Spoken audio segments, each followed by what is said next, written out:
O sir, kamusta po kayo? Ano po nararamdaman nyo ngayon? Dok, ganito po kasi. Nung bata po ako, madalas akong may lagnat. Tapos yung nanay ko, lagi rin ganito. Tapos po yung lola ko.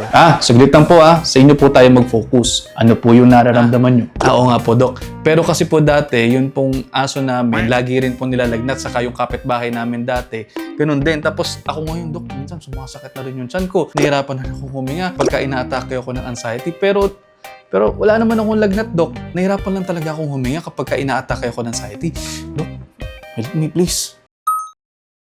Ayun, minsan nangyayari talaga itong ang daming kwento pero ang punot dulo ay iisa lamang din at kapansin-pansin din na marami ang nagkakaroon ng anxiety. Try to relax para makapag-focus tayo sa problema at mabigyan natin ng solusyon. Ngayon, kung nakakabahala na ito sa inyo, magpakonsulta sa doktor para mabigyan kayo ng lunas. Individualized ang treatment ito, pinakamainam na pumunta sa klinika. At ayun, almost 1 minute na to. I hope you're all 1 minute wiser. See you next time. Ingat.